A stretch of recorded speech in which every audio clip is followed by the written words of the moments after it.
Hello, Jenny. Hi, Laura. Nice to have you this morning. Oh, thank you for having me. Thank you. Jenny, I'm going to quickly introduce myself and the company, and I will introduce you and we'll delve into our questions for this morning. I'm Laura Aziz, the founder of Meva Solutions. It's a boutique coaching and consulting company. And the main mission of my coaching and consulting is to accelerate success and thrive. Today, I'm introducing Jenny Meiri? Jenny, I forgot to ask you how you say your last name. How do you say it? Uh, it's Meiri. May like the Meiri. month, Erie like the lake. Meiri. Okay, beautiful. Everybody always gets it wrong, so don't worry. I was planning to practice it before, but that's okay. I acknowledge I missed that. So, Jenny, you are a transformational strategist Hmm. with prior financial executive experience, Yes. and today you are the founder of your own company, Hmm. Elevate and Align Partners. Yes. You also work on a board of a nonprofit, which we Hmm. will talk about in the context of our conversation facing forward. And you have a wide array of experience and certifications in what the industry needs today, especially change management, navigating change, and development of the workforce Yeah. around thriving, peak performance, and how to leverage AI to do that, which aligns really well with the theme of my summit, which we were running all week. And you're actually we're wrapping it with your interview, which is a great way to wrap up because you encompass lots of what we talked about, and I'm very pleased with that.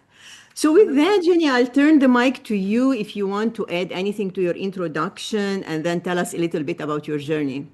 Sure, absolutely. Well, I mean, first, Laura, I want to thank you so much for having me here. I'm really excited to be here and just to share some of my journey from 15 years in finance and banking to building a more people-centered career. My hope is really just that something in my story might give someone listening a little bit more permission to trust themselves and step into their next chapter.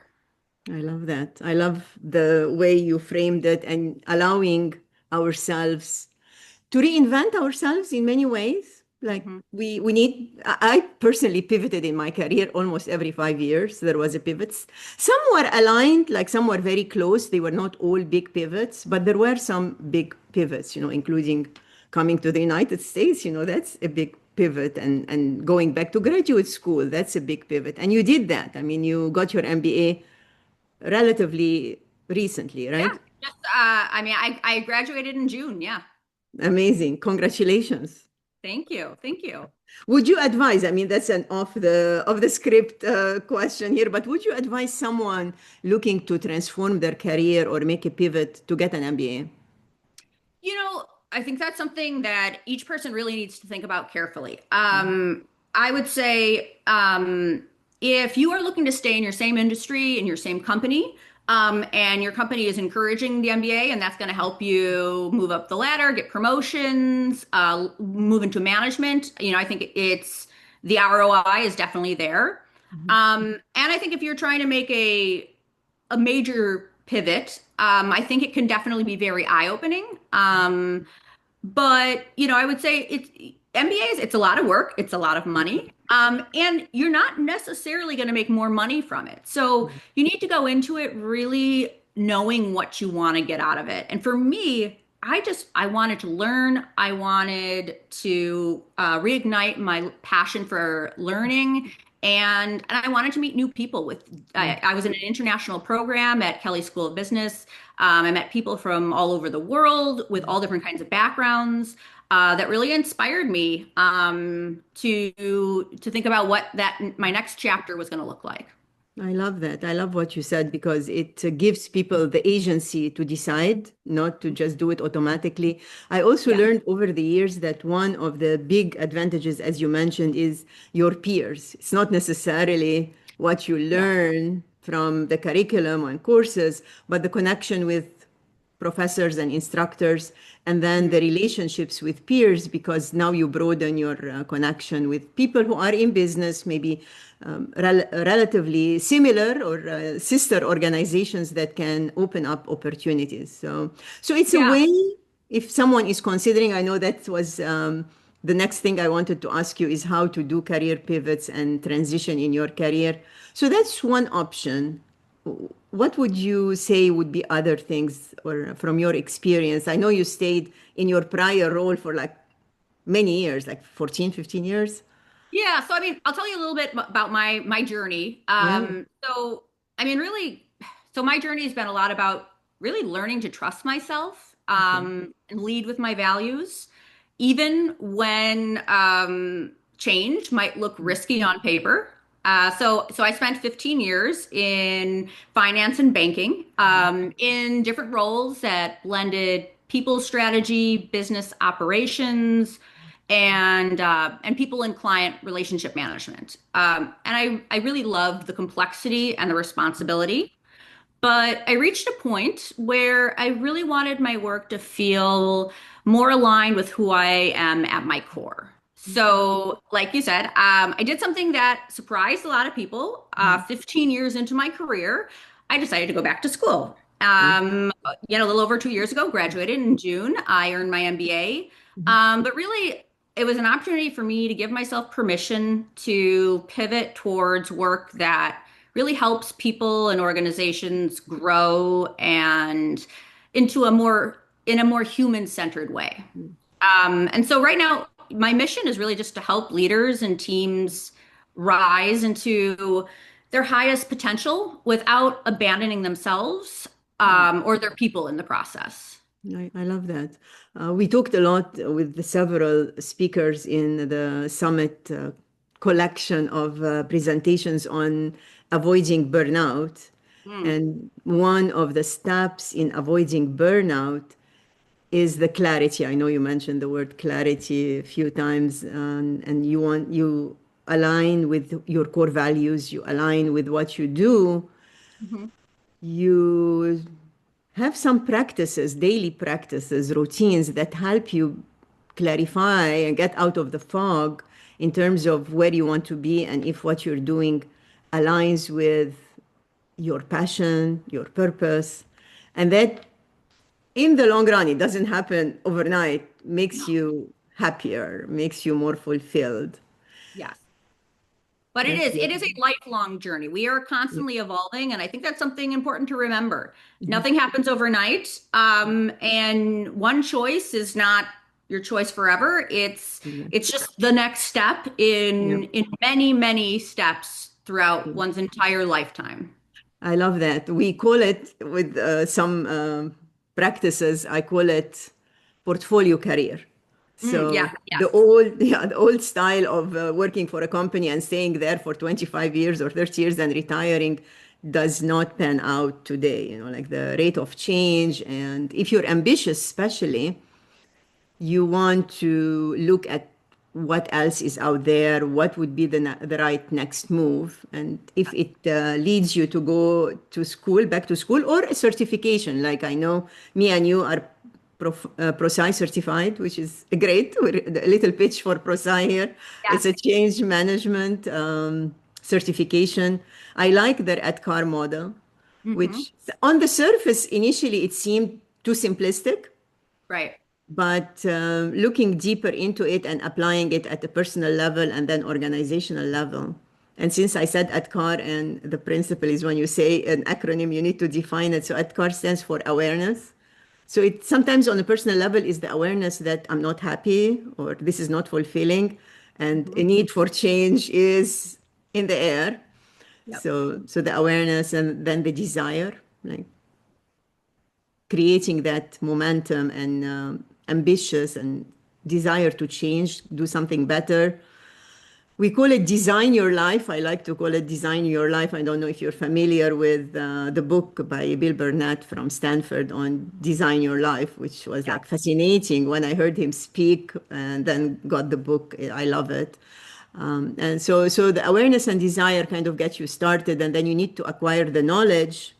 So like in your case, you went back to get an MBA from a good school and equip yourself with the connections and the knowledge. Yeah. And then the ability, like if there is something, if I need to learn a new skill, like give ourselves, and we're going to transition here to AI with ability because that will be a good bridge to bring AI into the folds.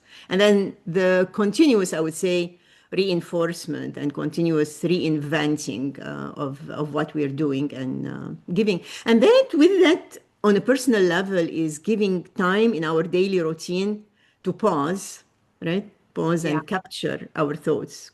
Yes. And I That think it's interesting you said at first you thought the model was too simple and that may be true, but sometimes simple is good. I think often we as individuals and organizations in particular over-engineer a lot of our processes, in an effort to race to be the best.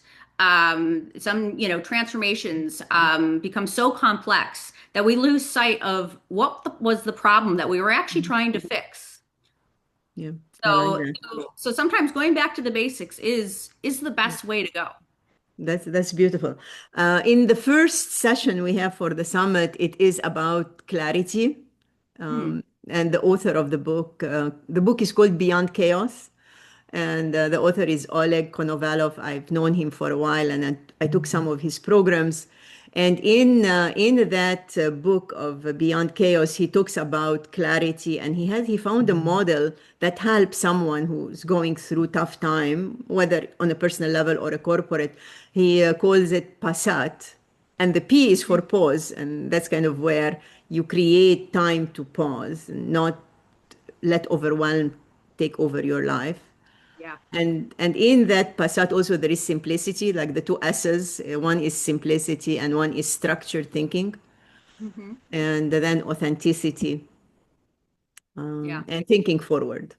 So, so these are some of the models I like to share because I know for me when there is a framework that I can remember, and Hmm. then when I'm in a challenging situation, I can bring that framework to my day, to the problem, helps me with problem solving and finding a decision, finding a way forward, to get out of a sticky situation.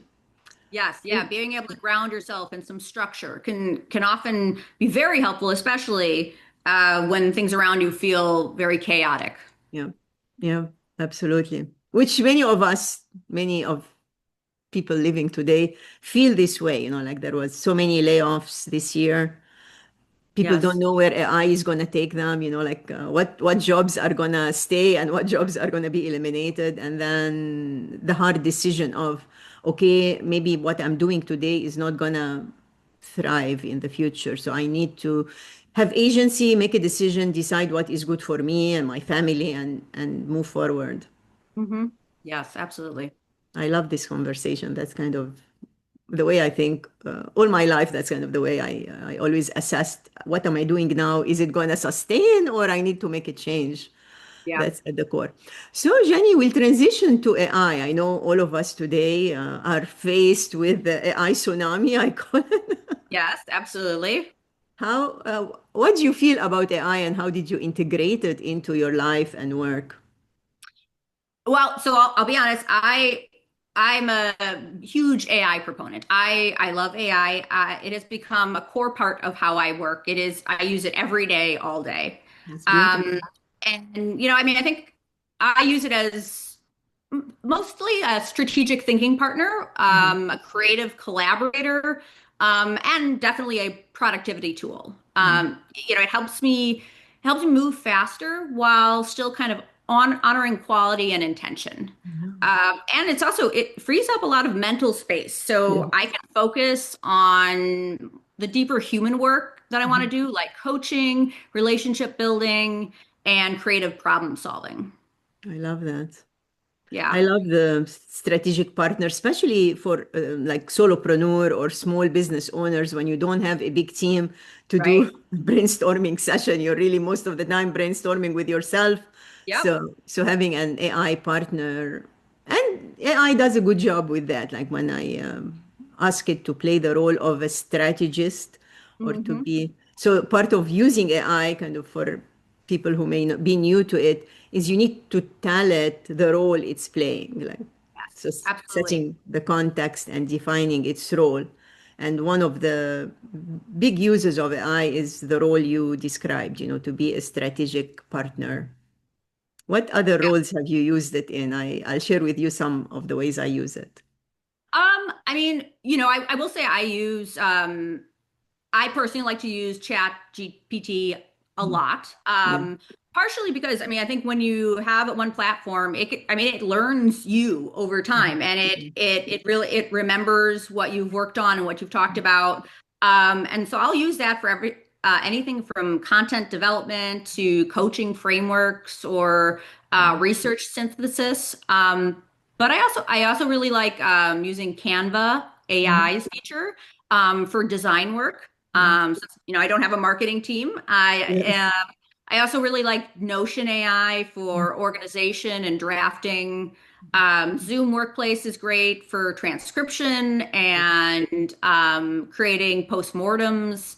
But I've tried a lot of different tools, Yeah. Claude, Perplexity, Yeah. DeepSeek. Uh, I love it. No, I would that. say my biggest tip is using AI as a collaborator, Mhm. not as opposed to thinking of it as a shortcut. And so the magic really happens when you bring your strategic thought and lived experience, and then the tool brings its speed and pattern recognition. Yeah. And so, I'm always looking at different AI tools to add to my toolbox. Yeah. But like you said, I mean, I've learned that the more context you can give Mhm. AI upfront, the better the output will be. So Mhm.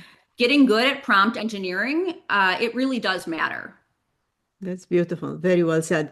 And I mean, ChatGPT is like the biggest tool available, and it's not Sure. expensive because you get more features and it remembers you when you use the paid version, which is like only $20 a month, not a big expense. Right. The big benefit you get when you pay for this pro version is you can upload samples of your work, or you can train it Yes. on your persona, like if you have a website or your LinkedIn profile, and then it adjusts the tone, it gives you relevant content. You can Yeah. also tell it, sorry, go ahead. Yeah. No, an interesting thing like for Chat GPT, a lot of people don't know when you first set it up, you can go to the settings feature Mhm. and actually tell it all about yourself. Mhm. That's something a lot of people don't know. They just start using it. But I mean, like you said, you can tell it this is the way I like to sound. Here are samples of my work. Here is the type of design I like. Yeah.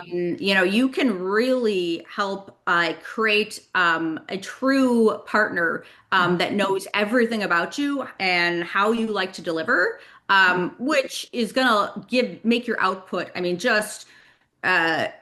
make an astronomical difference in what you're gonna get out of it. Exactly. Yeah. I did not know that at the beginning. I did not go to Neither did settings. I. But as I learn, so it's a learning curve. As Yes. I learn, I discovered that option. Also, you can do like a custom GPT where you set specific, steps for something, and you can engage it whenever you want to. So you don't have to rebuild your prompts every time. Yeah. I know some people also like to create a clone. Mm. I did not go for the clone. I didn't feel I Yeah. need that now, but maybe I'll Yeah. change my mind in the future. It's interesting. That's an interesting one. I have not used it either. I know people who have. Mhm. I think there's some risk there, Yeah. but I think maybe as they improve that technology, I might dive Yeah. into it a little bit. That's a great point. Yeah. The motive behind creating a clone is you can get it to do lots of the redundant work, like it Sure. can act in your behalf, but there are some risks associated with it. However, if you're very busy or you do a lot of repetitive work, it can save you about 10 hours a week, which is Yeah. not bad. Like Yeah, absolutely. one quarter of the work week. Hmm. Yeah, no, I love that. I think it's something if we want to give an encouragement message to someone who is not versed in AI, it's to experiment, like use it with an experimentation mindset, right? You agree with me on that? And Yes. then find a way to validate, like ask for where the information came from, ask for references. One of the tricks I used in validation is to take an output from one tool and put it in another tool. And Yeah. Yeah. So don't, Yeah. even though it's good to be really like you gain more value when you know a tool very well, gain Hmm. expertise in say ChatGPT, but don't just rely on one tool. Like bring in two or three to give you that level of confidence. Like if one tool is giving some hallucination that people were, it didn't happen with me. I have not seen hallucinations myself, but I'm just addressing some of what we hear in the media so people can get more. Feel more bold about it and not feel like locked that no, I'm afraid of it and I'm not going to use it. It would Yeah. be, yeah. Yeah, What? I mean yeah, absolutely. I mean, it's just experimentation. All of them, ChatGPT, Claude, Gemini, I mean, they all have free versions. Mhm. Just, I mean, don't be afraid of it. Just, I mean, just try it out, test it out, like you said, test out different platforms, see what works for you, what doesn't. And then it's just repetition. Use it more and more, Yeah, and you will start to figure out how valuable it can be in your life. that's profound. Yeah, thank you for sharing that. So, with that said, and having all these tools, in our toolbox, would you like to tell us a little bit about your work with on the board of a non-profit organization and how that satisfies you? How does it add value to your life? And Yeah, how what would you advise someone looking to serve on a board, to go about looking for that? sure. So I mean, for me, so first off, I mean, I serve on the board of Facing Forward to End Homelessness. And it's truly been one of the most meaningful experiences in my professional career. I was lucky enough to be introduced to this organization by a close friend of mine who has been on the board for several years. I knew this was something I wanted to be a part of as I learned more about it. Mhm. But it really expanded my understanding of what real support looks like for individuals and families who are navigating some incredibly complex challenges. It's shown me how powerful long-term stability and wraparound care can be when it's offered with dignity and consistency. What I love most about our work is that it's both deeply human but also highly strategic. We're not just providing housing. We're helping people rebuild their lives. We offer clinical care and multi-generational support that makes lasting change possible. Mhm. And at the end of the day, we meet people wherever they are, and we try to make sure that no one's left behind. That's amazing. I'm surprised that I never heard of it. I only heard of it from you. So, Yeah. and also didn't know that full scope. Remember I saw homelessness, but I didn't realize that you're doing all this. So it seems it's a big organization. Yes. Yeah, it is. I mean, there are a lot of organizations, and the good thing is in the city of Chicago, these organizations, we partner with one another to make sure that we can offer a full range of support. Because, like I said, it's not just about giving someone a house, but once they get a house, they need to be able to pay rent, so they need to get a job. They need to feed themselves, feed their kids. They may need transportation to go on an interview. And many of these people may be dealing with certain disabilities, mental illness, addiction. And so we're able to provide them a full scope of support to make sure that they can turn their lives around, but also more importantly, so that the generational continuum does not go on to their kids. That's a profound mission, I would say. I definitely personally would like to get involved with the organization. I like the whole portfolio because Mhm. when you're in a big problem like that, it's not one solution, like Right. you need scaffolding, you need something bigger to kind of help you move forward because if you're so stressed, you cannot learn a new skill, you cannot focus. And then Absolutely. if you don't have skills that are marketable, you're not going to find a job. So it's going to just be a vicious circle of going from poverty to more poverty or Yeah, I mean, I mean, Chicago in particular, many, many years ago, I mean, the city would create low income housing and they would group it all together in one place. And so everyone would go there, but there was no additional support. So it actually ended up creating more problems than it did Mm, helping people.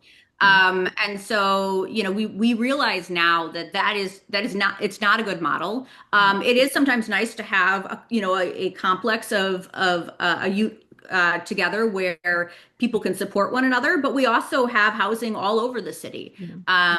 And once people get placed into a home, then that's not the end of the story, right? Mm. That's just the beginning. That's profound. I remember when I first came to Chicago, and I've been in Chicago for more than 30 years, but I came as a graduate student at the University of Illinois in Chicago. Yep. And on Taylor Street, where there are several buildings, campus buildings, as we get close to Chicago, there were several of these apartment buildings that were subsidized housing, and Mhm. it was a tough area. Like you could not safely walk there, and that was a sad thing for someone coming new to the United States to think like Yeah. in the biggest, wealthiest country in the world, there is this level of deep poverty and hopelessness in a way. We should we should and we need to do better. Yeah, absolutely. I applaud you for spearheading and that service, and I definitely would like personally to support you and find ways to collaborate to make things Thank you. to Yes, help absolutely. people. Yeah, it's fascinating. Absolutely, because it also adds to crime. Like when you have people in a desperate situation, they don't see a way forward, then they are more liable to be pulled into gangs, and especially younger people. Who Oh, yes. If there's no hope, yeah. then they'll resort to what the easiest answer is. Mm. And so we need to provide them hope, and opportunity to raise up. I know, beautifully well said.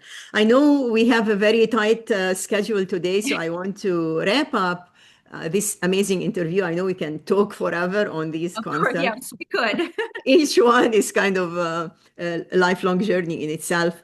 But how can people reach you to find out more about your services, whether in your company, the Elevate and Align partners, Mhm. or if they want to support you with the philanthropy and facing forward? Yeah, so I mean the best way to connect with me would be on LinkedIn. So it's Jeni Meiri, Jeni Meiri. And you can reach out at any time. I have information about Facing Forward on LinkedIn as well as on Elevate and Align Partners.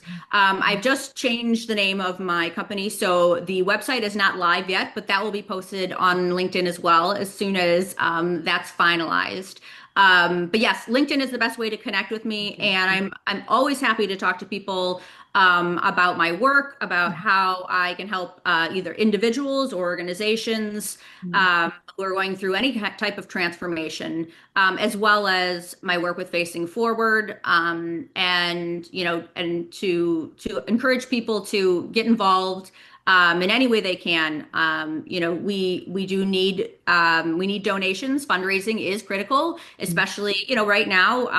Government funding is not what it used to be, and so even the smallest amount, like $25, can offer a week of transportation for a parent to go on job interviews, or $100 could offer a month of copays and medication for a family. So even a little bit counts, and you can donate in many different kinds of ways. On my website, you can donate, but also by check, through donor advised funds, gifts of stock.